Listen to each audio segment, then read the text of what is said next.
Zdravo svima, dobrodošli na kanal Tatunčo. Ja po prvi put pričam srpski, nadam se da me svi razume i da neće mi zameriti što moje padeže nisu baš najpreciznije.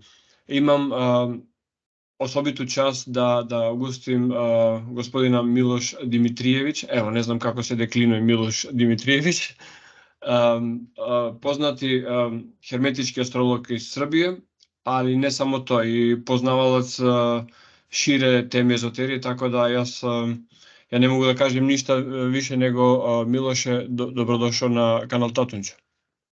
Bolje vas našao, blagodaram, dobar den. Dobar den.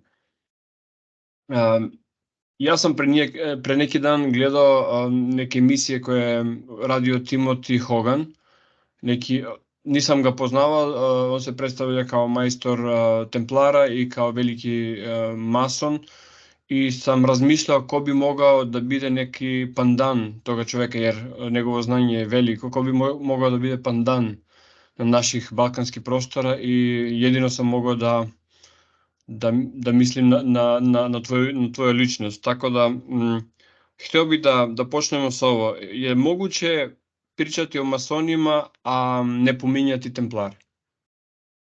Pa moguće, naravno, pričati o masonima, a ne pominjati templare, zavisnosti u kom kontekstu.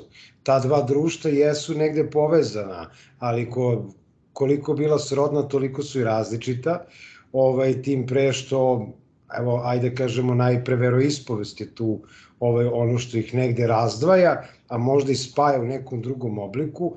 Dakle, Templar može biti samo onaj ko je hrišćanin, dakle onaj ko prepoznaje krst, znači svi oni koji prepoznaju krst prosto mogu postati templari uz neke druge uslove. Svi hrišćani mogu postati masoni, ali recimo druge veroispovesti ne mogu postati templari. Znači ne postoje templar islamske veroispovesti ili recimo jevrejske veroispovesti. Znači templar mora da prepoznaje krst i to je ono što prosto nosi na sebi. A mason, kažu brat je mio, koje vere bio.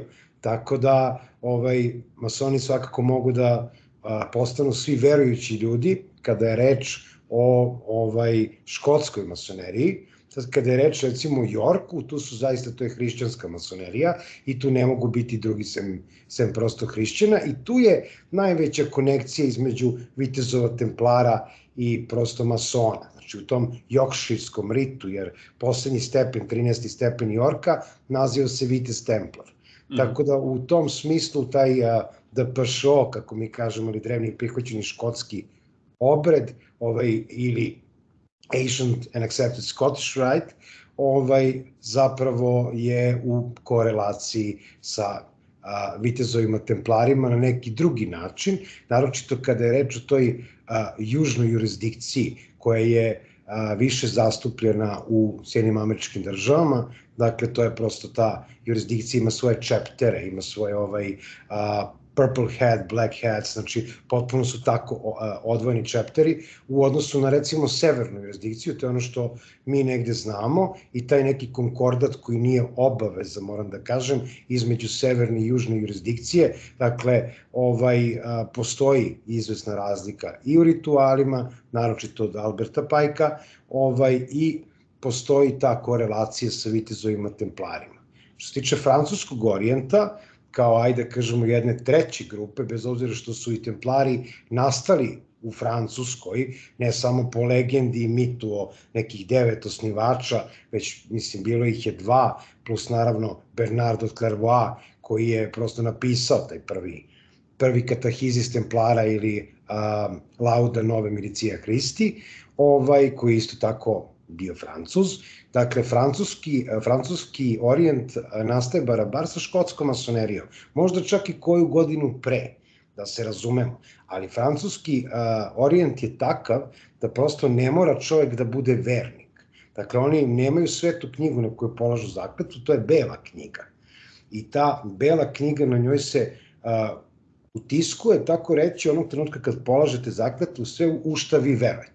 Tako da prosto i agnostici mogu postati deo francuskog orijenta i samim tim je francuski orijent najudaljeniji od vitezova Templara, iako je geografski rečeno najbliži. Tako, možda je to nedostatak i baš jer su u Francusku su stvoreni Templari, ali je počelo proganjanje Templara, pa možda Francuzi hoće malo da se iskupe za to, pa su stvorili Orijent koji što je onako ide daleko od hrišćanstva. Ja bih htio da te pitam još jednu stvar o Templarima. Da li je moguće, jer ovu knjigu Rođeni u krvi od John Robinson kaže da u stvari Templari su napustili ono strogo katoličanstvo kad je počeo progon. I da li je u stvari ta sekularna i istovremeno opšto monoteistička ideja počela da bude neka vrsta osnova za buduće delovanje, jer kad su napustili katolicizam, oni su prihvatili obe ruke sve ono što su naučili u Svetoj zemlji, recimo u kontaktima sa muslimanima, sa Saracenima i ostale grupe. Sad, prva stvar, vitezovi Templari, osim što su njihovi osnivači, i čovjek koji je pisao Katahizis, koji je bio značajan u tom nekom katoličkom svetu, jer je bio, tako reći, starešina jednog manastira, je bio u nekom papskom savetu, i tako reći smenjivo pape, dovodio neke kardinale i tako dalje, oni nisu imali strogu vezu sa katoličkom crkvom. Znači, oni su jednostavno prihvatali u svoje redove, u Svetoj zemlji, sve oni koji su prepoznavali krst. Dakle, sami osnivači jesu bili katolici, zato što su bili Francuzi u tom trenutku, znači pričamo o 1118. odnosno 28. godini, jeste tu bila dominantna rimokatolička crkva, ali podsjetit ću da je tu bilo i avinjonsko ropstvo, mislim između ostalog kad je u pitanju papa. I ono što će uslediti jeste taj progon Templara od strane Filipa Lepog IV. I pape Klementa V. Dakle, te 1309. godine. Evo, nedavno smo imali taj 13. oktobar koji je prosto vezan za taj petak 13. Koji se baš zbog toga smatra nesrećnim danom u svetu hrišćana, naročito u svetu Templara. Međutim, s obzirom da su oni nepunih par godina bili zapravo pod upravom rimokatoličke crkve, oni su se kasnije otisnuli i baš zbog tog hrama u Jerusalimu, oni su dobili blagoslov Boldvina II. Dakle, jerusalimskog kralja koji nije bio pod rimokatoličkom crkvom. Tamo je postojala Jerusalimska patrijaršija. Dakle, oni su dobili taj blagoslov. Samim tim su oni počeli da primaju i ortodoksne, znači ne samo rimokatolike koji su bili u startu, i onda posle toga, dakle, sve manje hrišćanske konfesije. Kad kažem manje hrišćanske konfesije, to su bile varijacije na temu određenih ortodoksnih crkava. Znači, nije bila stvar da li je u pitanju Grčka, recimo, kao što je tada bilo Istočno-rimsko carstvo, ili recimo Carigradska samim tim patrijaršija, ili Jerusalimska patrijaršija. Bila je samo razlika u određenim obredima. Kanon je bio identičan. Tako da, u tom smislu, glavni raskol između rimokatoličke crkve i templarskog reda nastao je tako što je templarski red postao finansijski mnogo moćan. I onda iz tog razloga više nije mogao da bude pod kontrolom rimokatoličke crkve. Ja ću samo napomenuti, ljudi često poistovećuju rimokatoličku crkvu sa Vatikanom. Vatikan je država koja je nastala 1934. godine, prihvaćena od strane Ujedinjenih nacija, dakle nije prosto postojala pre. Tako da rimokatolička crkva i papska stolica imali su vrlo malo uticaja na vitezove Templare. Naravno, kasnije to može da se vidi ekranizovano i u onoj seriji, ja mislim se zove The Fall, ili tako nešto, pa Nightfall, da. Nightfall, mogu da se vide neki lični razlozi, ali to su spekulacije, dakle, Filipa Lepog i prosto samog templarskog reda. Istina je da je francuska država bila prezadužena kod Templara, dakle, Templari jesu osnivači prvih banaka, na neki način prvih čekova ili nekakvih hartija od vrednosti, i to su lepo smislili da prosto kada su hodočasnici i trgovci putovali prema Svetoj zemlji, jednostavno su mogli da u Francuskoj ili nekoj drugoj, ajde kažemo, komanderiji, prosto prilože svoje neko blago, neki tovar koji su prosto nosili, izdala bi im se potvrda i sa tom potvrdom su mogli da negde naplate svoje potraživanje uz neki minimalni deo koji su prosto davali interesa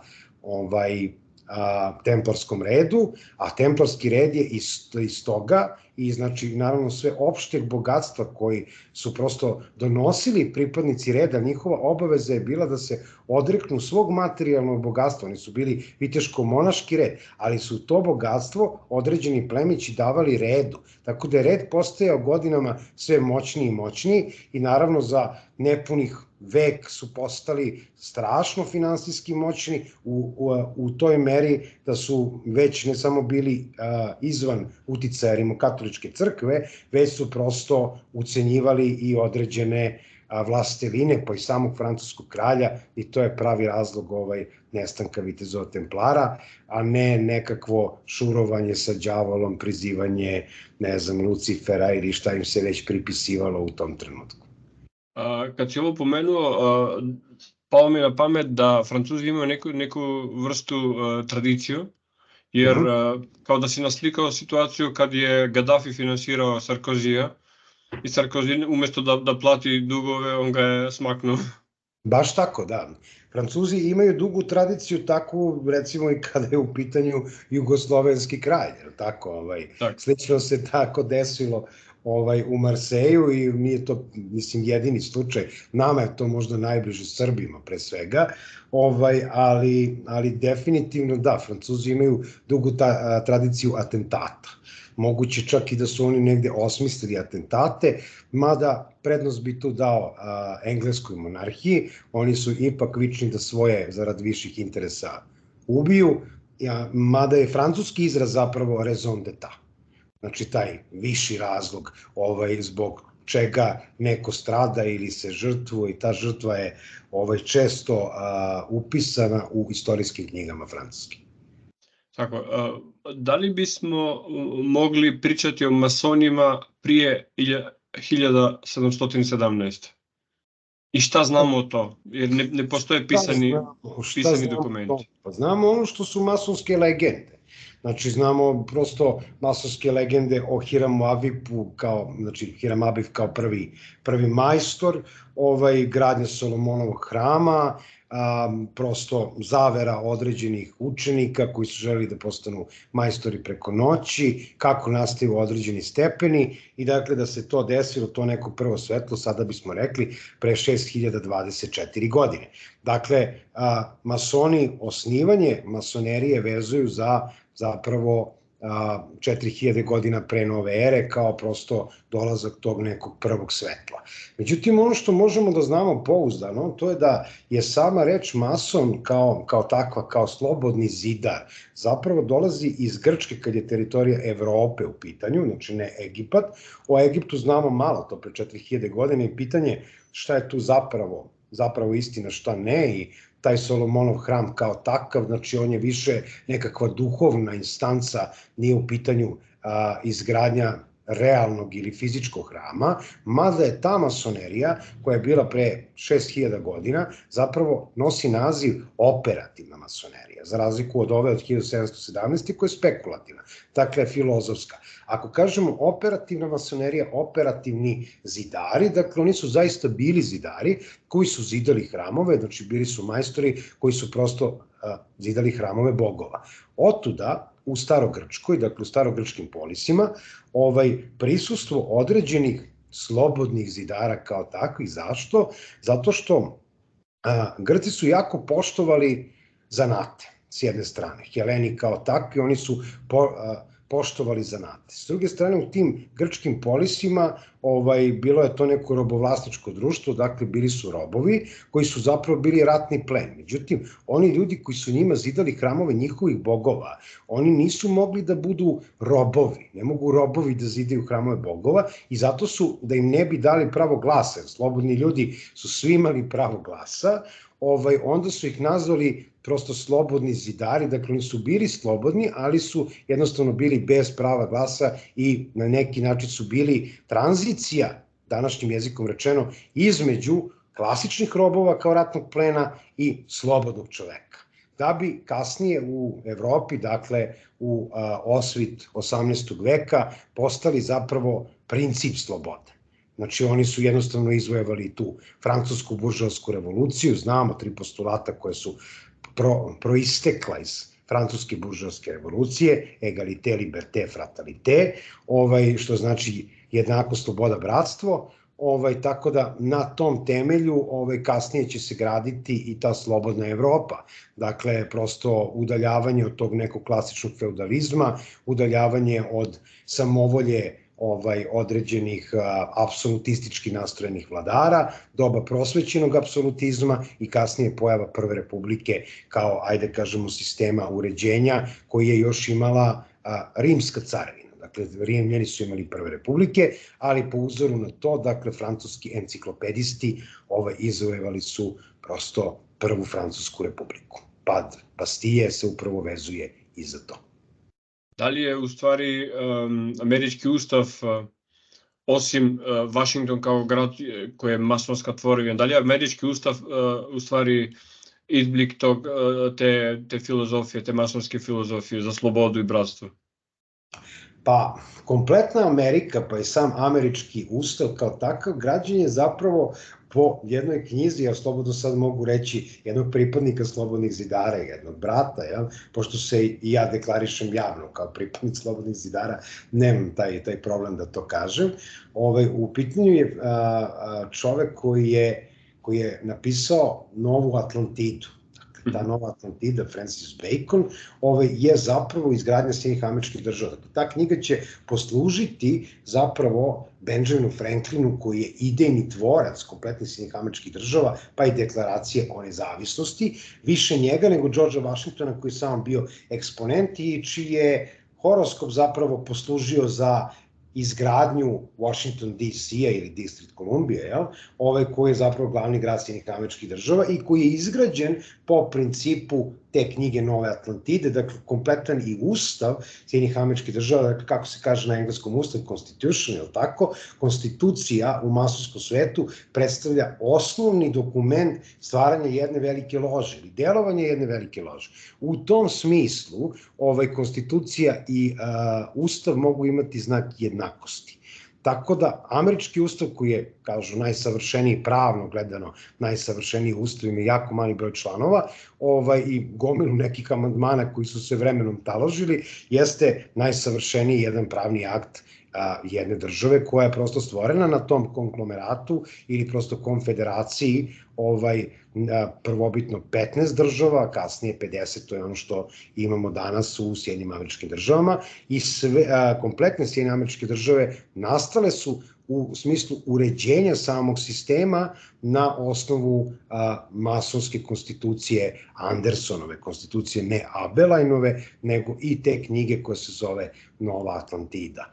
Sad, ono što isto treba istaći, ja to često spomenem, to je kad god vidite zastavu koja je crveno-plavo-bele boje, pa eto i srpska zastava je tako, dakle nosi tu trobojku, zapravo je reč o masonskoj tvorevini same države. Dakle, sama državnost dolazi od neke masonske lože, sad prosto razlike su mnoge u smislu od koje strane dolazi to, ali to znači da su državnost te države izvojevali slobodni zidari. Moj utisak je da u masoneriji vlada sekularni, antiklerikalni i recimo republikanski duh. A sa druge strane imamo da je britansko britanska kraljevska porodica sva u masoneriji, imamo primjera da mnogi kardinali, biskupi su u masoneriji i da mnogi, kako se to jedno sa drugo povezuje. Ja znam da verovanje u jednog Boga je preduslov, ali u isto vreme je preduslov da se ne priča o religiji u masonskim ložijama. Sad tu već postoji jako mnogo pitanja. Pokušat ću da nekako odgovorim na sve. Ako neko zaboravi, molim te me podsjeti. Ali šta je tu ključ? Znači da, čovjek treba da ima slobodnu veroispovest, dakle da prosto ono u šta veruje bude njegova zakletva. Dakle, nije ograničeno na monoteističke religije. Znači, može da bude i politeizam, može biti i hinduista, u Indiji su izuzetno zastupljene masonske lože. S druge, mislim, opet zbog uticaja Britanije. Kad gledamo, Indija je bila pod Britanijom, znamo koliko dugo, i znamo da i dalje postoji nesumnjivo jak uticaj. S druge strane, možete da budete i staroslovenski pagani, znači ako je vaša knjiga Velesova, na primjer, vi možete tražiti da prosto zakletvu položite na njoj. To nije sporno, nije uobičajeno, ne mogu da kažem da se to baš često dešava, ali prosto da, dolaze ljudi različitih konfesija, čak i prosto manjinskih hrišćanskih konfesija i nekih potpuno različitih od monoteističkih, dakle nazovimo ih politeističke konfesije, pa prosto mogu na svojim svetim spisima da polažu zakletvu. Druga stvar, da, dobro si primetio da su uglavnom republikanci, dakle ti koji se prosto vezuju za masoneriju i u krajnjem slučaju mnoge republike i nezavisne države nastale su posredstvom delovanja masonskih loža. Međutim, Engleska je imala apsolutističku vlast pre uspostave velike masonske lože, odnosno UGLE. Kasnije dobila parlament. Dakle, ograničena je ta apsolutistička vlast parlamentom i to je na neki način bio konsenzus između slobodno-zidarske organizacije i engleske krune. Engleska kruna, mudra kao što je i uvek bila i vrlo prefrigana, moram reći, ona je prosto dopustila stvaranje toga zato što kada je stvorena prva masonska loža, mala radionica, ona je stvorena u Parizu 1684. i stvorili su je Jakobiti. Dakle, stvorili su je Škotanđani koji su prosto želi da Stuarta II. Stave na presto ili da ga vrate na presto Škotske. Naravno da bi pobedili jednu takvu silu ili jednu takvu organizaciju koja je bila u povoju, pored toga što su bukvalno razbili Jakobite i ugušili Jakobitsku bunu, oni su jednostavno prihvatili delovanje slobodnih zidara i određene svoje, ajde kažemo, dvorske činovnike momentalno infiltrirali u te krugove, koji su bili Škoti zapravo u redovima britanske krune. I naravno, 1717. godine 3 male radionice u Londonu stvaraju prvu veliku ložu i to je majka svih loža i odatle kreće delovanje jednostavno slobodno-zidarske organizacije koja za svojih 300 godina i nešto, 300 godina postojanja, prosto stvara različite pritiske, različite revolucije, odatle dolaze lobby grupe, odatle dolaze lobby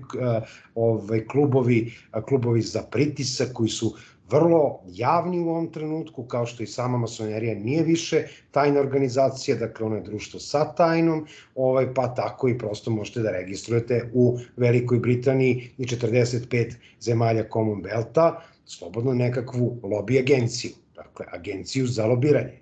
Tako da nasledstvo masonerije prvo jeste pisana reč, pored revolucionarnih delovanja, i upravo taj pritisak. Znači, pritisak opšti na apsolutističke vladare, na one koji su prosto vršili funkciju vlasti, tako da se izrazim.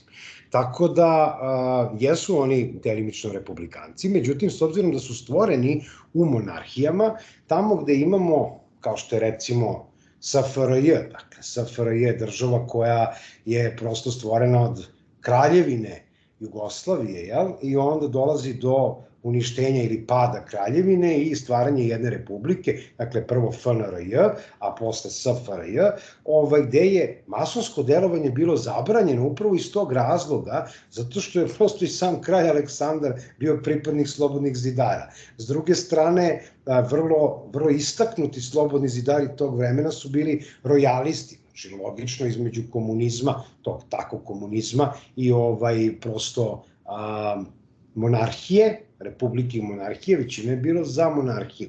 Tako da u tom smislu masoni negde jesu i rojalisti, ali za prosvećeni apsolutizam i za parlamentarnu monarhiju. Tako da danas su sve monarhije, ja ne znam da li postoje 3-4, sultan od Bruneja i ne znam, Oman i tako dalje, koji nisu parlamentarne kao takve, već imaju samo svoje vlade i nemaju parlament kao takav, ono što je nama danas poznato kao nekakav parlamentarizam. Vatikan je apsolutistička monarhija, ali nije nasledna funkcija. Ali mislim da Vatikan je teokratska država. Vatikan nije sekularna država, znači nije prosto ta vrsta državnosti, tako da Vatikan kao takav, on ima samo papu na čelu, ima kardinale koji prosto odgovaraju papi, koji je u suštini figura Boga Oca na zemlji, je li tako? Znači on je taj koji parceliše nebo u njihovom ruhu. A kad si pomenuo SFRJ, mnogi kažu da je Tito bio mason. Ono što se vidi i sad znamo da nije normalno za jedan bravar iz Kumrovca da svira klavira, da je dobar u mačevanje i slične stvari i da ima tako istenčen vkus za viski, za žene, za lepe stvari. Za odela, za te neke manire, maše kao da je pripadnik Bečkog dvora, što u krajnjem slučaju jeste. Mislim, poljsko-bečkog, jel? Ali, da, nikada Tito nije bio pripadnik slobodnih zidara, spekulisalo se da je bio deo jedne lože koja se zvala Libertas, međutim, evo da kažemo da su kanadski slobodni zidari otkrili, pošto naravno postoje zapisi o svima koji su ikad bili, da Tito nikada nije bio pripadnik slobodnih zidara i da nikada nije bio iniciran, niti je bio nekakav počasni član, šta ja znam. Tito je bio pripadnik Siona, dakle Tito je bio pripadnik Sionskog priorata, organizacije koja je mnogo iznad masonskih loža, zašto bi uopšte bio pripadnik masonerije u tom slučaju, s obzirom da je rođen kao Sion, dakle rođen kao deo s jedne strane Hristove loze, po majčinoj strani, dakle mu je majka bila poljska grofica, njegov otac je bio isti otac kao i prosto Francu Ferdinandu, dakle Franjo Jozef koji je bio austrijski car i koji je bio pripadnik Habsburgovaca i s druge strane je vrlo naslonjen na venecijansko crnoplemstvo. Tako da u tom smislu Tito je imao taj background da prosto bude rođen kao 13. stepen, a što se tiče tih viših stepena u Sionskom prioratu, dakle od 10., 11., 12. koji se postaju, 13. koji se rađa, njihova uloga je zaštita Hristove loze i dakle samog tog učenja s jedne strane, a s druge strane oni nemaju identitet. Dakle, oni menjaju identitet gde se stave. Tako da je Josip Broz Tito iz Kumrovca zapravo zamenjen čovekom koji je negde bio vanbračni sin Franca Jozefa i prosto jedne poljske grofice i prosto nikada on nije uspeo da priča jugoslovenske jezike naroda i narodnosti onako kako bi trebalo. To prosto postoje negde snimci, pa vidite, sami, taj čovjek je govorio srpsko-hrvatski jezik ili jugoslovenske jezike najlošije od, ajde kažemo, svih Jugoslovena tog doba, a opet imao je te neke manire, u pravu se, svirao je klavir bolje nego Ivo Pogorelić, bio je onako šampion u marčevanju, išao u lov, imao je te neke bečke manire, bečka škola, tako da, i naravno postoji taj fragment kada je posetio Belu kuću, da su mu rekli da se tu ne puši, on je naravno uzeo cigaru, ne ovu, nego kubansku cigaru i zapalio, samo inicijativno rekao hvala što ste mi informisali i nastavio dalje. Dakle, to prosto ne može da uradi jedan Mašin bravar iz Kumrovca, da se ne lažemo, mislim koliko god ga edukovali za to, pa sve da ga je NDI spremao 10 godina, kako god ne bi uspeo tako nešto. Tako, imali smo i lidere poput Čaušeskova koji je bio baš onako grubi tip koji videlo se da je radnička klasa. Jeste. Čaušesku nikada nije odobravao postojanje masonskih loža, što više zabranio rad svih masonskih loža i tek nakon njegove likvidacije su se ponovno, dakle 7-8 godina nakon likvidacije počeli su prvi radovi velike nacionalne lože Rumunije. U tom okviru ona nije bila velika kao što je danas, postojala je nekoliko, ajde kažem, obedijencija u Rumuniji koji su bili onako pozamašne i onda su se u jednom trenutku ujedinili, a ujedinili su se sredinom 90. godina i tako je nastala Marea Suverana loža Romanija. Dakle, to je prosto velika nacionalna ili velika suverena loža Rumunije nacionalna koja je priznata od strane UGLI, odnosno Ujedinjene velike lože Engleske. Kad smo kod Ujedinjene velike lože Engleske, United Grand Lodge of England, pomenuo si prije da je to majka loža, da je to prva koja je izašla u javnost i da se... Ali u masoneriji se kaže da sve lože jednaki, tako da onaj proces koji se zove uvođenje svetlo počinje od ove lože, ali sad može to da uradi bilo koja velika loža. Sad, nije to baš tako. U masoneriji se kaže da su sva braća pred istokom jednaka, nevezano za stepen. Dakle, prosto bez obzira da li je u stepenu učenika, pomoćnika ili majstora kad je u pitanju plava loža, odnosno prva ta tri simbolička stepena, ili se radi o takozvanoj crvenoj masoneriji koja je od 4. do 33. Potpuno je sve jedno među pripadnicima, dakle, u privatnom životu koji je stepen, dakle, svi smo mi pred istokom jednaki i svi smo mi braća. Znači, ne možete da prosto pravite nekakvu distinkciju među braćom, je li tako? Znači, i u porodici braća, bez obzira ko je stariji, zna se ko je stariji, ali braća se vole tako, zna se kako. Jer to je prosto to. Što se tiče unošenja svetlosti, da, što se tiče Britanije, Britanija kaže jedna država, jedna velika loža. Dakle, oni priznaju samo jednu veliku ložu, to je koje daju priznanje, dakle, i samim tim je na izvesan način kontrolišu, pošto su oni majka svih loža, kao što majka kontroliše sopstvenu decu, može se reći, iako postoji taj stepen nezavisnosti, kao kad se dete odmetne ili prosto postane punoletno, ili tako, onda negde može da radi. Pre toga se prati njen rad neko vreme, dakle, vrši se današnjim jezikom rečeno monitoring i nakon izvesnog vremena ona postaje potpuno samostalna i njeno delovanje samo mora biti u skladu sa konstitucijom, dakle, ne kontroliše više velika loža Engleske. S druge strane, postojanje drugih velikih loža u toj zemlji nije zabranjeno, ali jednostavno te lože ne prihvate, dakle te koji su priznate od velike lože Engleske, oni neće prihvatati pozive na radove ili prosto pozive na neke skupove braći iz drugih obedijencija, iz razloga što ih oni ne priznaju kao braću. Više ih vide kao neku vrstu masonskih klubova u pokušaju. Naravno, na temelju toga nastaje jedan negativan obrazac, jedna negativna pojava, to je poplava, bukvalno raznih masonskih, pseudomasonskih i sličnih organizacija koje se jednostavno pojavljuju u ovim našim bivšim jugoslovenskim republikama. To je jedna tendencija koja dolazi iz Italije. Sad, apropo Italije, nisam zaboravio pitanje. Rekao si, mnogi kardinali, mnogi biskupi, slično su pripadnici određenih masonskih loža. To jeste tačno, mada je Rimokatolička crkva bacila anatemu na slobodne zidare i oni generalno ne priznaju slobodno-zidarske organizacije, što više smatraju i za jeres. I u tom smislu, jako tu postoji čudne korelacije naspram ulaza u Vatikan, znači nalazi se italijanski orijent i centrala italijanskog orijenta u Rimu, često pored crkve se baš nalazi masonska loža i ljudi sa insignijama ulaze tu i jesu mnogi pripadnici, mnogi sveštenici zapravo pripadnici slobodno-zidarskih organizacija, ali s druge strane, zvanično, Rimokatolička crkva ne prihvata masone, ne prihvata delovanje slobodno-zidarskih organizacija, bez obzira koje obedijencije, za razliku od protestanata, dakle, naročito anglikanaca, koji to prilično veličaju, tako da među njima ih ima mnogo više, oni se javno eksponiraju time i oni prihvataju i templare. Sad, to je neka korelacija koja zapravo ide Francuska, Italija, Engleska, mislim, znamo da Engleska su protestanti anglikanske provenijencije, s druge strane imamo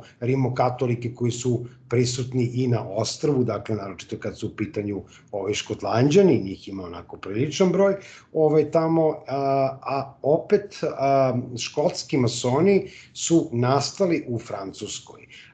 Templari nastaju u Francuskoj nastaje DPŠO, odnosno, da kažemo, škotska masonerija, a templari, oni koji su prebegli, prebegavaju za Škotsku. Dakle, to je neka korelacija i bili prihvaćeni od strane Engleske i od strane Anglikanske crkve. Tako da tu je zapravo jedna distinkcija ili prosto jedan jaz između rimokatoličke crkve i protestantske crkve. Uvek postoje i uvek će postojati. To nije uopšte sporno, ali baš zbog pripadnosti takvih jednih organizacija koje su izgradile njihovo društvo. Englezi će uvek reći da je UGLE zapravo u dobroj meri izgradio današnju Britaniju.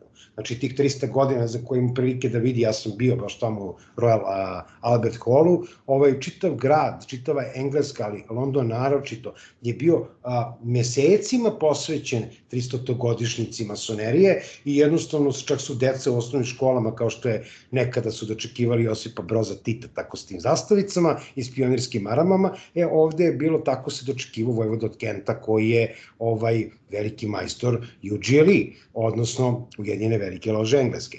Tako su se dočekivali svi drugi slobodni zidari, oficiri, starešine malih radionica i prosto gosti iz inostranstva, sa tim, znači svuda je bilo 300 years, znači znak UGLE i tako dalje, za razliku recimo od Italije, gde to možete da spomenete negde privatno, a da odete u crkvu i da tražite blagoslov nekog sveštenika kao slobodno-zidarski pripadnik ili nešto, isteraće vas napolje. Tu postoji anatema, znači jednostavno oni ne prihvataju rad slobodnih zidara, neće uopšte da komuniciraju na tu temu, smatraju ih za jeres, smatraju ih za nešto loše, smatraju ih suštinski za antipod njihove organizacije i to naravno sve zbog interesa. Dakle, interes rimokatoličke crkve nije upitan i svi znamo da to negde postoji. Sad, još jedno pitanje koje isto tako nisam zaboravio, nastavlja se na ovo, znači tiče se o raspravljanju o religiji u masonskim ložama. Mnoga braća shvate to doslovno, kažu nema rasprave o politici, nema rasprave o religiji. To je tačno, ali to ne u otvorenoj loži. Dakle, u otvorenoj loži se ne priča i ne raspravlja na temu politike i ne na temu religije, što nije stvar kada se završi rad, dakle, kada se privatno braća negde sretnu, a imaju pravo da se sreću gde god, pre svega su slobodni, ili tako.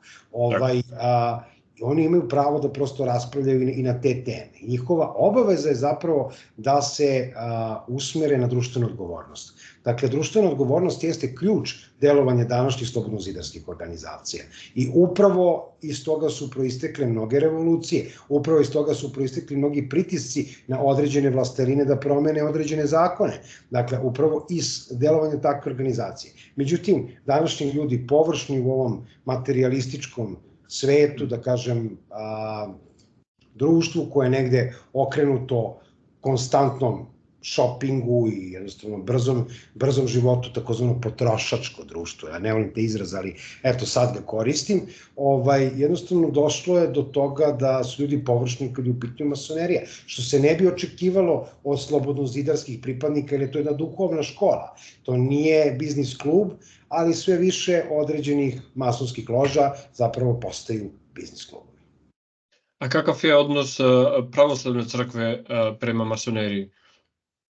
jednaka kao i rimokatoličke. Znači, pravoslavna crkva, samo što pravoslavna crkva nema te vrste anatema uspostavljenih prema slobodno-zidarskim ložama, međutim, ne prihvataju postojanje te organizacije, ne uzimaju je za ozbiljno i pojedini sveštenici čak vide kao protagoniste, ajde kažemo, nekakvog sakralnog satanizma, bit će onako potpuno otvoren u tom kontekstu. To su zatucani ljudi. Mislim, generalno, s obzirom da mi od 22 vladika imamo 7 pripadnika slobodno-zidarskih organizacija. Znači, to uopšte nije tajna. Mislim, to je prosto tako. Imamo 18 pripadnika Malteškog reda. Znači, pa eto, ne onog vojnog suverenog malteškog reda koji je uz rimokatoličku crkvu, već prosto OSJ, dakle, Order of St. John, ili prosto najpoznatijih malteških vitezova koji, opet kažem, nisu rimokatolički, oni su isto postali ekumenski red onoga trenutka kada je, ajde da kažemo, Petar I uzeo titulu, znači ruski car uzeo titulu komandera Malteškog reda i tada su i pravoslavci dobili svoje okrilje u Malteškom redu. Neki kažu da su originalni papiri oko Malteškog reda ostali u Rusiji, da ovo što imamo danas da nije originalno, da je obnovljeno, ali je u stvari falsifikat. Nisu ostali u Rusiji, svi ti papiri zajedno sa Romanovima su prešli u Veliku Britaniju. Dakle, tamo postoji trezor te carske Rusije koji je nakon 100 godina od revolucije otvoren i tamo su nađeni originalni ti, ajde kažemo, malteški papiri, sa svim drugim artefaktima, bogatstvima, relikvijama koje stoje tamo.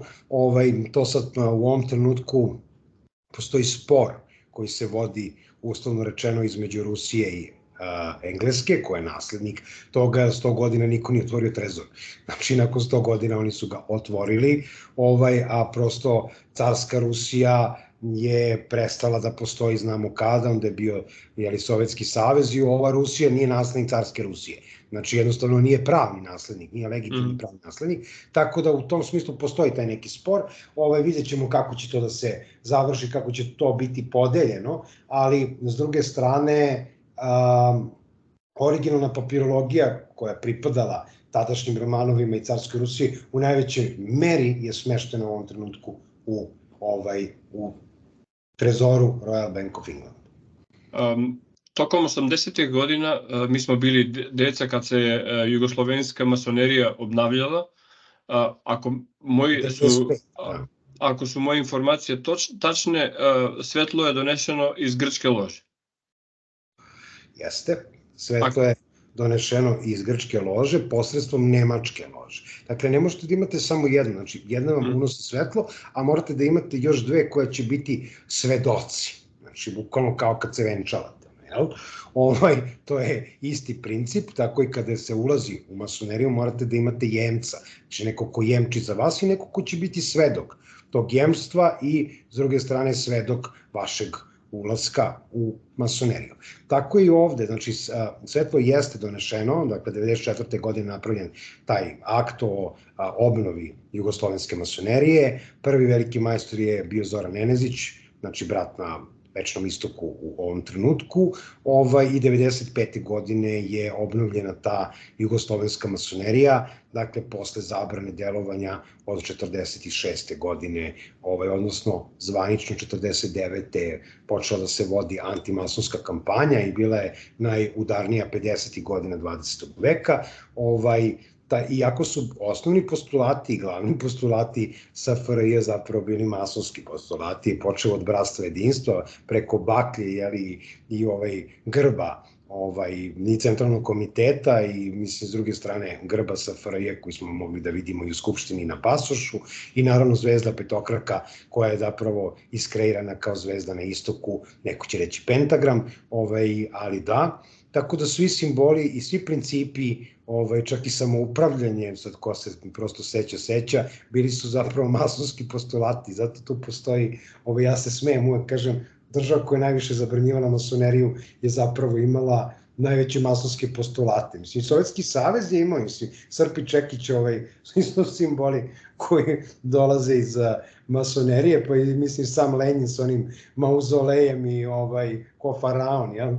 Sahranjen isto sa uz masonske počasti, iako nije bio mason, ali jednostavno poenta priče je da su taj komunizam stvorili Britanci. Znači, oni su jednostavno onim državama koji nisu hteli da negde prihvate liberalni kapitalizam, zapravo podvalili taj komunizam koji je zapravo bio pseudokapitalizam. I mi danas imamo najveću kapitalističku državu na svetu kojom vlada jedna partija, znači to je Narodna Republika Kina, koja jednostavno ima najveću firmu na svetu, ali to je, mislim, njihova komunistička partija, koja isto tako na tim masonskim principima i dalje radi i dalje kroz neke obrazce koji potiču iz te masonerije.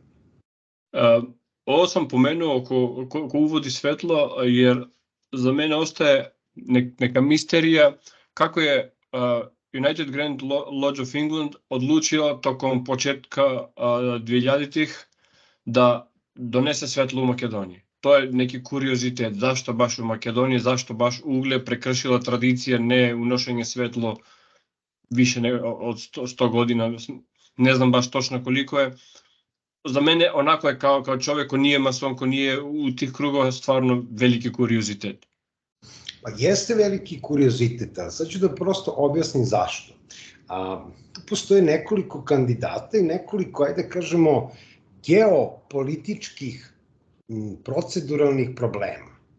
Znači, Englezi lukavi, takvi kakvi jesu, jer je možda najlukaviji narod na svetu, oni su shvatili ako daju primat recimo Bugarskoj loži, onda će da se pobuni velika loža Albanije. Ako daju primat Grčkoj, makedonska loža neće biti mnogo srećna zbog toga, a Grci to neće hteti, znamo, to nije bila ona priča Makedonija, Severna Makedonija, FIROM, former Yugoslav Republic i tako dalje, i tu je opet postoje problem. Ako se da primat srpskoj loži, opet albanska loža neće biti mnogo srećna, a ni bugarska neće baš biti s tim kako treba. I onda, šta sad? Njima je bitan uticaj, pošto pozicija Severne Makedonije jeste mnogo važna pozicija za čitav svet. Sad nije da ja prosto laskam braći Makedoncima, neću da laskam, ali jednostavno ja stalno govorim u svojim nastupima, ljudi, dolina Vardar-Niš jeste osnova upravljanja svetom. Dakle, bukvalno, znamo gde protiče reka Vardar, tako? Znači, to je vama svima poznato. Gde je Niš, pa to je jug Srbije. Znači, ta dolina Vardar-Niš, ta Preševska dolina i dolina Vardar-Niš jeste prosto mesto gde se spajaju koridori, dakle, mesto gde ide put svile. Znači, koridor 1 i 2, koji su klasičan road to silk, spajaju se sa koridorima 8, 9 i 10. Znači, svi smo čuli za taj koridor 10 i mi u Srbiji stalno slušamo o tim koridorima. To su ekonomski koridori. Dakle, zato su važni i najveći deo protiče u tom okviru. Dakle, između, s jedne strane, Niša i Velesa. Znači, prosto taj deo je važan, i Skoplje, i Negotino, i šta ja znam, ceo taj deo je izuzetno važan. Strateški važna pozicija Severne Makedonije uslovilo je pretenzije 4 države na tu teritoriju. Dakle, Bugarske s jedne strane, koja je protaže ruske politike. S druge strane imamo grčki uticaj od Dojrana, dakle dole, pa da kažemo kako oni to nazivaju, njihova grčka Makedonija, jednostavno oni isto žele taj uticaj. Albanija, s druge strane, zastupa američke interese i oni isto žele svoj uticaj. Tu i sprovode ga, oni ga najviše sprovode, nažalost, kad je u pitanju Severna Makedonija. I četvrta jeste Republika Srbija, koja isto tako kaže da, to je nekad bila južnosrpska banovina i mi imamo pretendensmo na taj uticaj. Je tako? E sad, u tom smislu, velika loža Engleske kaže da, najbolje rešenje je da mi to lično uradimo, da se ovi drugi ne bi bunili. Znači, jednostavno, i zato je to tako napravljeno. Znači, iz tog razloga nije se dalo ovlašćenje bilo koje velikoj loži, iako je moglo da se kaže, ok, ajde, neka velika loža Bugarske unese svetlo, neka srpska i albanska loža budu svedoci, mislim, u tom smislu. Ali srpska i albanska loža su prekinuli odnose u tom trenutku. Grčka nije želela nikakvu tu vrstu angažmana, baš iz tog razloga što jednostavno je postoje taj politički problem između Makedonije i Grčke. Tako da, zato su Englezi zapravo izvršili takav uticaj i negde učvrstili svoju poziciju za bilo kakvu sutra geostratešku, geopolitičku priču, makar preko delovanja United Grand Lodge of England. Tako, inako samo da kažem da mi Makedonci prihvatamo to severne onako kao vi Srbi prihvatate nezavisnost Kosova. Znači, malo smo, nikako. Htio sam da to kažem, ali svakako jedan dio našeg političkog establishmenta je to potpisao, tako da ne ljutim se kada ljudi su iz korektnosti upotrebljavaju oficijalno ime. Ovo za gledatelji koji bi imali neki sentiment, znam kakve su tu stvari. Jedna isto specifična stvar oko masoni, zašto u regularnoj masoneriji mogu da uđu samo maži? Da li je to neka neki tradicionalni recidiv ili ima neku višu smislu? Sada, oni stariji masoni će reći da prosto ženi nije mesto u masonskoj loži, njoj je mesto, ne znam, u kuhinji, za šporetom, u kući i tako dalje, šta ona ima se petlja u te posle. Međutim, tradicionalno gledano, znači kada je osnovana Slobodno-zidarska loža, da kažemo prva velika te 1717. ali 1684. kada nastaju dakle te prve lože, žene su u tom periodu bile zaista negde u kući, znači nisu bile obrazovane, nisu se bavili dnevno-političkim dešavanjima, nisu bile deo određenih ekonomskih organizacija. Masonerija je živa stvar, ja to stalno ističem i ona se menja. Ako masonerija neće da se menja, već hoće da ostane tradicionalno gledana jedna muška organizacija, jednostavno prevazići će je vreme. Zato što prosto mnoge žene su danas deo političkog života, javno-kulturnog života, establishmenta, elite u svakom smislu. Tako da i te organizacije moraju da se menjaju. Shodno tome su i templari uveli da žene mogu biti pripadnici templarskog reda. Negde postoji osnovno rečeno legenda da je Jovanka Orleanka bila prva žena templar, dakle koja je bila prihvaćena u templarski red. Ne postoje zapisi o tome, to je opet, kažem, negde spekulacija, ali recimo francuski orijent je od starta postavio da i žene mogu biti tu, samo su morale da ispunjavaju neke uslove koje maltene ni jedna žena tog vremena nije mogla da ispuni. To je prvo da je obrazovana, visoko obrazovana, znamo koji je procenat žena mogu da bude visoko obrazovan, samo plemići, jel?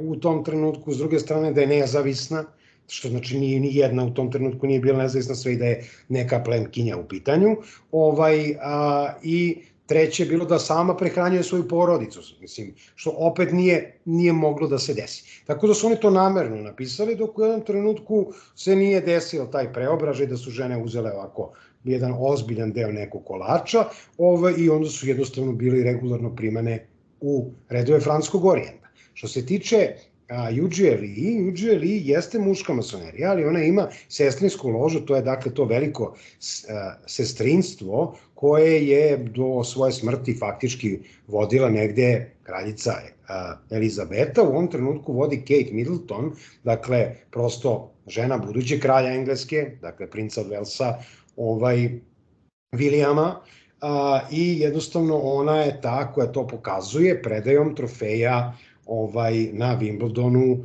muškarcima, dok vojvoda od Kenta, dakle Edward u ovom trenutku daje pehar ženama, dakle i zato tamo to moraju svi da budu u belom, dakle upravo zbog masonerije. Wimbledon govori o toj masonskoj tradiciji koja je tamo prisutna i vidi se ko uručuje pehare. Dakle, postoje i mešovite lože dolaze od francuskog orijenta i od Memphis Mizraima, dakle, naročito kada je u pitanju Ripple koji je uspostavio taj, ajde kažem, finalni ritual Memfisa i Mizraima, tako da je po toj konstituciji to promenjeno da mogu da se primaju žene.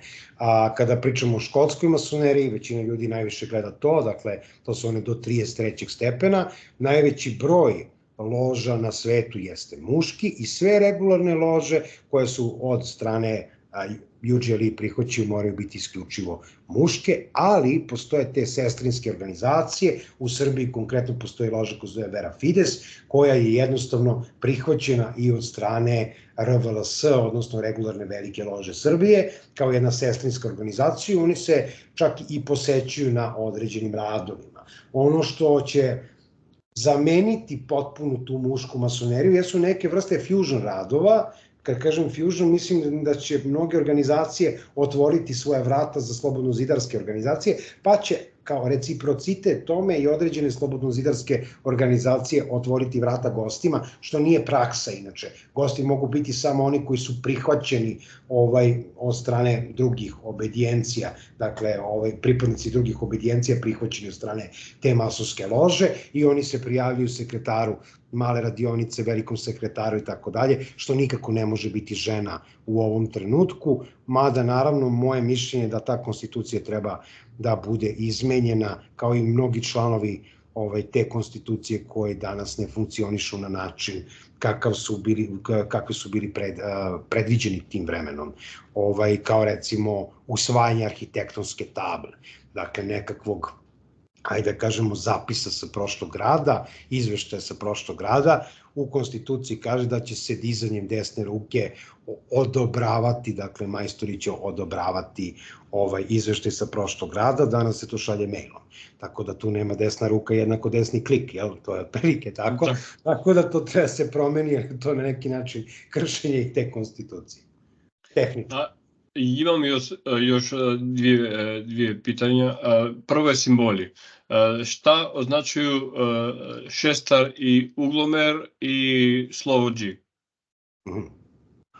Da li je to gad ili je nešto... Nije gad, naravno. Ne dolazimo da neko može da ga tumači i tako. Znači, ajmo ovako. Šestar i uglomer. Dakle, šestar kao takav, on je postavljen u poziciju 66,6 stepeni. Znači, na neki način predstavlja broj čoveka. Znači, taj 666 nije broj đavola ili znak đavola, kako god, on je predstavlja broj čoveka, to je onaj Da Vinci, prosto čovek koji je u onom pentagramu i tako dalje. Taj broj predstavlja inače planetu Veneru, dakle Venera koja predstavlja između ostalog to prvo svetlo. Tako da šestar u tom smislu jeste ta orijentacija. S druge strane, ugaonik predstavlja ugao koji je prav. Dakle, mi kažemo normalan u matematici, ili on je ugao 90 stepeni. Dakle, sve kako se masoni kreću unutar hrama, oni se kreću pod pravim uglom. I sve što rade, treba da rade ispravno, dakle, da idu pravo. Znači, to je to ispravno pravo, pa zato pravo ugao. Dakle, šta meri uglomer, šta meri šestar? Šestar meri srce. Dakle, šestar meri emociju svakog slobodnog zidara, a uglomer meri njegova dela.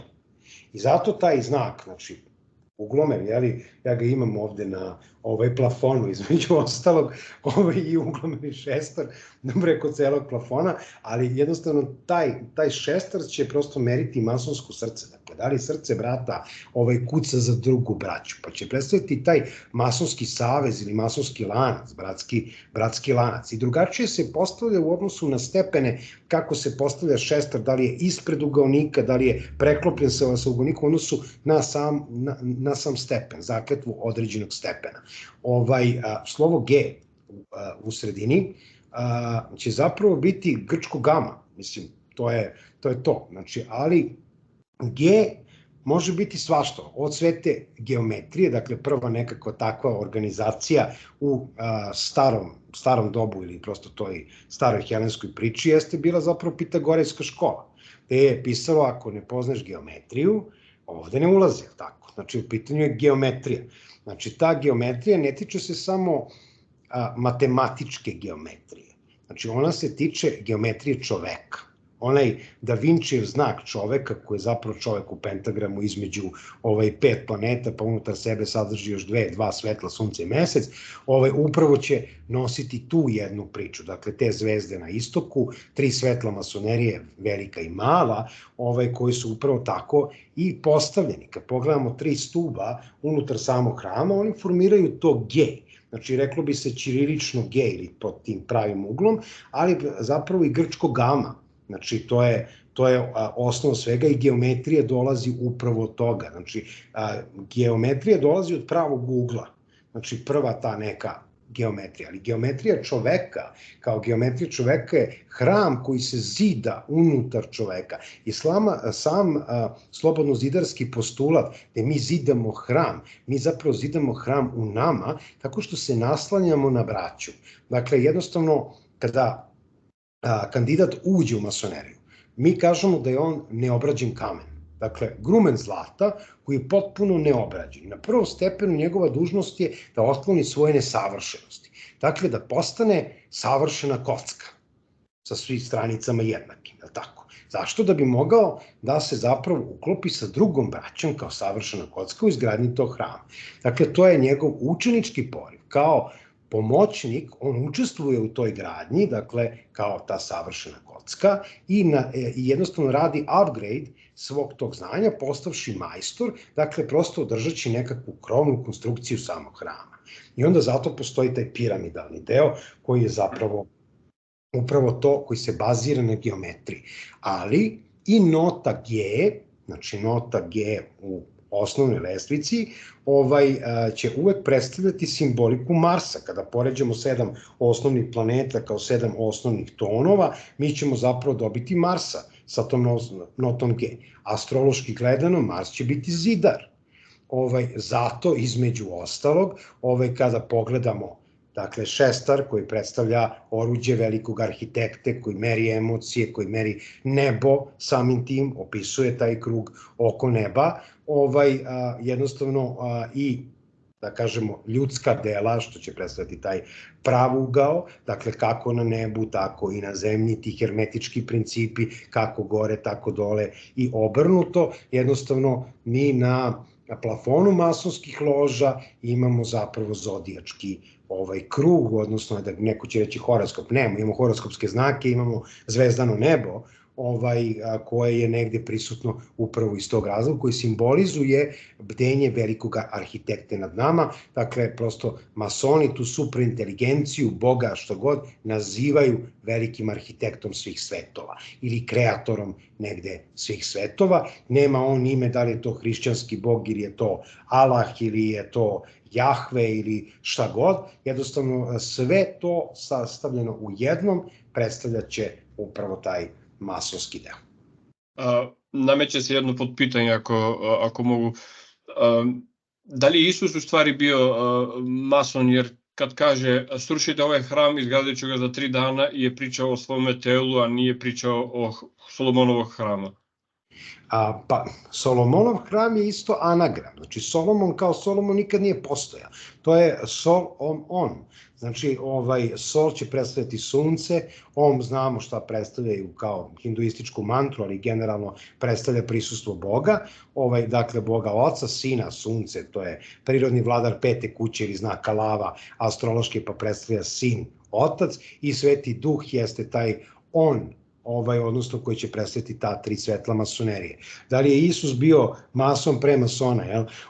Pa, Isus je, štovao tu, ajde kažemo, filozofiju tog operativnog, slobodnog zidarstva, koja nije bila samo kod njega prisutna. Ja sam rekao, to je bilo primenjeno i u Platonovoj filozofiji i u krajnjem slučaju neoplatoničari jesu prvi hrišćani, jel tako? Znači, Plotin, Eriugena, Origen, odnosno to je isti filozof, Kliment, i kasnije će se nastavljati na ove klasične hrišćanske filozofe, oni jesu bili pripadnici, ajde kažemo, takvih jednih redova i negovali su tu filozofiju koju je prosto najviše isticao Platon. Znači, ta filozofija ljubavi, bratske ljubavi, velikih ideja, što se može naslanjati na negde masonske ideje. Isto i kod konfucijanstva, znači Konfucije je ista priča.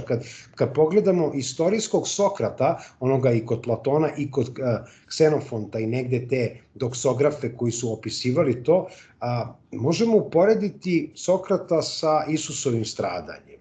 Isto tako Hiram Abiv jeste negde u korelaciji sa Hristovom pričom.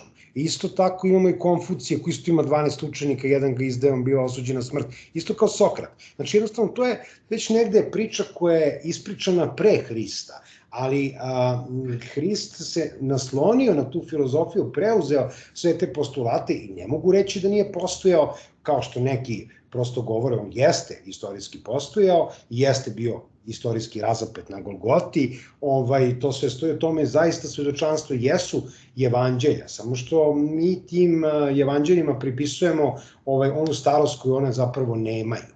Dakle, prosto oni su pisani su ti spisi negde, najstarije evanđelje negde oko 200 godina posle Hristovog života. Znači, takav je zapis napravljen i istorijski je tako prosto i ocenjeno. Sad što se oni čuvaju u Vatikanskoj biblioteci pa negde nisu podložni daljim ispitivanjima, to možemo da negde procenimo zašto. Dakle, i sama komisija za evanđelja, preko 30 raznih evanđelja je ukinulo. Da kažemo da je najstariji spis, zapravo možda i zapravo evanđelje po Hristu, koje je negde pisano u 1. veku nove ere, koje je vrlo kratko, ali je negde ocenjeno kao jeres. Znači, prosto to evanđelje koje se pripisuje Isusu Hristu kaže razbi kameni, nađi me, rascepi drvo i tu sam.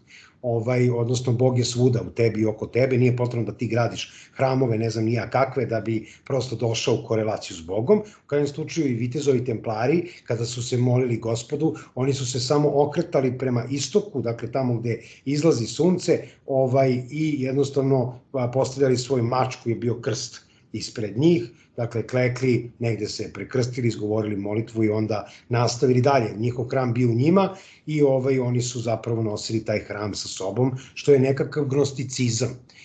Tako da u odnosu na recimo današnju crkvu, dosta toga je tu negde spekulativno. A da li je Hrist bio mason?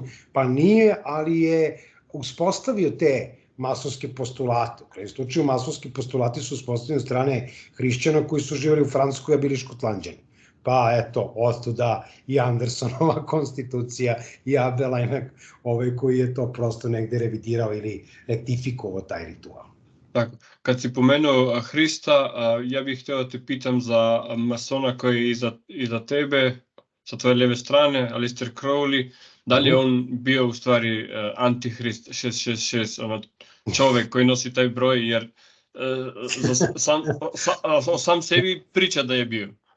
Ne, nije naravno da nije bio antihrist. Mislim, zapravo kada bismo gledali gnoseološki, epistemološki, sam Hrist je bio antihrist. I to je negde ustanovio Friedrich Nietzsche, znači pišući knjigu koja se zove Antihrist, on je obelodanio činjenice kada je u pitanju i samo hrišćanstvo. Dakle, šta znači Hrist ili Hristos na grčkom jeziku je Mesija, mislim to je Isus Mesija, a njega njegov narod, odnosno Jevreji ga proglasili za lažnog Mesiju ili za antihrista. Tako da možemo reći slobodno da je Hrist bio antihrist kao takav, ili kao što Nietzsche kaže u svom Ecce Homo, dakle evo čoveka, ja sam i dekadent i suprotnost njegova. Tako je Hrist bio Mesija i suprotnost njegova, u tom smislu zavisnosti iz kog ugla se gleda. Što se tiče Edwarda Aleksandra Aleistera Crowleya, Edward Aleksandar Aleister Crowley je bio mason 32. stepena škotske masonerije južne jurisdikcije, ali je s druge strane voleo da kažemo gura prst u oko, da budem jako totalno otvoren rimokatoličkoj crkvi. I dakle, naročito, pošto je svedočio o osnivanju te teokratske države Vatikan, evo nedavno mu je bio rođen, mislim, između ostalog 12. oktobra je rođen Aleister Crowley, a onda je jednostavno sebe predstavio kao tu veliku zver 666, znači time negde zapravo se eksponirao protiv rimokatoličke crkve. Alistair Crowley nikada nije ništa rekao protiv ortodoksne crkve, naprotiv, on je boravio nekoliko puta u Rusiji, dakle na liturgijama zajedno sa Gurdjijevim, je recimo otišao par puta na pravoslavnu liturgiju. Njegovi zapisi o tome kažu da je tu prisutna velika ezoterija. I osnovna razlika između obreda u rimokatoličkim crkvama i u ortodoksnim crkvama je upravo taj ezoterijski moment koji postoji kod pravoslavaca, dakle koji ne postoji u rimokatoličkom kanonu.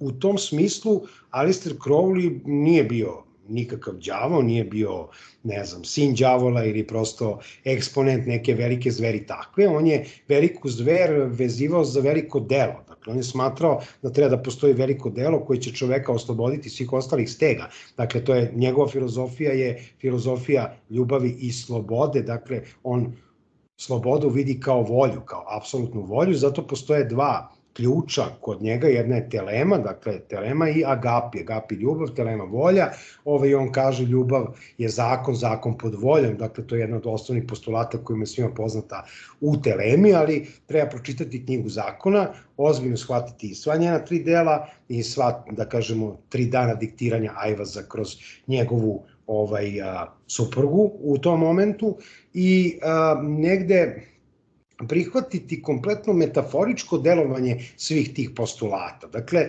najčešće kada se ljudima kaže čini što ti je volja i to neka ti bude sav zakon, oni vide anarhiju. Kao šta, ako je meni volja da ja sad ubijem tamo nekoga, onda to znači da ja to treba da uradim. Ne, ali zapravo on kaže čini što ti je volja, do what thou wilt. Znači ne kaže will, nego wilt sa velikim W, što predstavlja tu višu volju, shall be the whole of the law.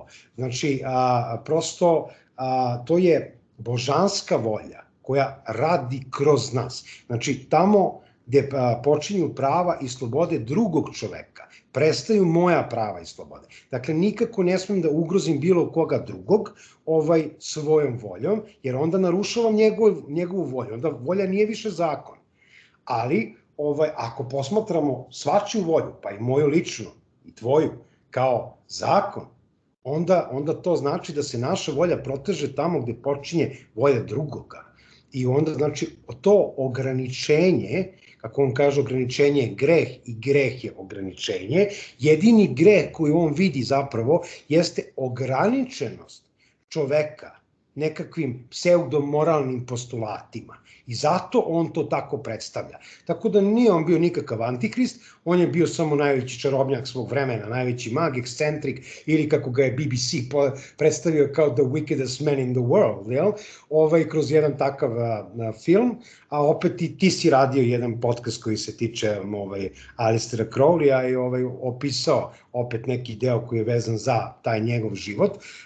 On jeste bio ekscentrik, on je čak na nekoj listi najpoznatijih, čini mi se, Britanaca na 77. mestu, čak su ga i Beatlesi uvrstili na svoj album, na korice svog albuma, to možete da proverite, to je negde vidljivo i jeste on jedan od najuticajnijih ljudi na čitavoj planeti u ovom trenutku, naročito kada je u pitanju zapadni svet. Dakle, on je negde smatrao da prosto moraš biti odgovoran za sve svoje slobode, dakle za svoju slobodnu volju, prihvati odgovornost i nužne posledice. I to je negde stavio u dnevnik uživaoca opijata ili prosto hašiša, kako je on tamo opisivao taj deo i da zaista jeste radio negde i za britansku tajnu službu za vreme Drugog svetskog rata. Njemu je stradalo 9 veštica, odnosno 9 sveštenica u jednom ritualu koji je obavio 1944. godine, gde on kaže, a to potvrđuje sad već pokojni Kenneth Grant,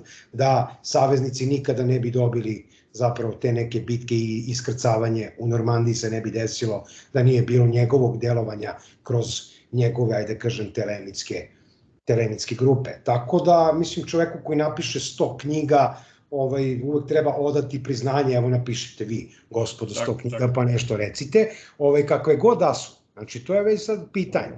Ali, mislim, ja uopšte nije meni Aleister Crowley ono neki idol ili ne znam ja šta, ja njega i tekako kritikujem, ja kažem, to je čovek koji je prosto prešao bezdan pa se vratio u njega, to je neverovatno da ima taj reverzibilni moment, ali definitivno je bio mnogo suetan i onda iz te suete što je pokazivao i prema Edwardu Kellyu, što je prikazivao i prema Austin Spareu i šta znam, znači jednostavno njega je on vratio u taj bezdan, tako da je Crowley pao na tom nekom ispitu magičarske zrelosti pred kraj života i tako je završio na Hastingsu, jednoj, ajde kažem, mentalnoj instituciji, to je ono što je de facto i de jure tako i malo mu je britanska služba pomogla da ne bi mnogo pričao, talasao posle Drugog svetskog rata, pa je ubrzo i otišao nakon završetka Drugog svetskog rata, kao što su pomogli i Tesli, da ode tako kako je otišao i mnogi drugi koji su prosto nestali. Jedino je Gurdjieff preživeo da mislim 60. ili 62. nekako, ali 3 puta su pokušali da ga ubiju. Korzirijev završio u Gulagu i bio tamo do opet ne znam nija koje godine, nekako je ostao živ. Tako da svi ti značajni ljudi tog vremena koji su se zapravo bavili tim stvarima su bili negde osuđeni posle Drugog svetskog rata na to ćutanje ili negde su ih učutkali na takav način. Bardon isto takođe. Da. I Bardon.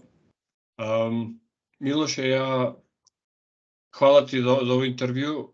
Smatram da smo već smo završili, stvarno. Mnogo toga smo rekli. Moj kompliment za tebe, brzo pričaš, tako da sve ove teme su prošle za nešto više od sat vremena. Hvala za ovaj razgovor i nadam se da ćemo se vidjeti opet. Svakako. Živ bio, živi bili, dragi gledalci. Vidimo se u nekom novom izdanju. Pozdrav.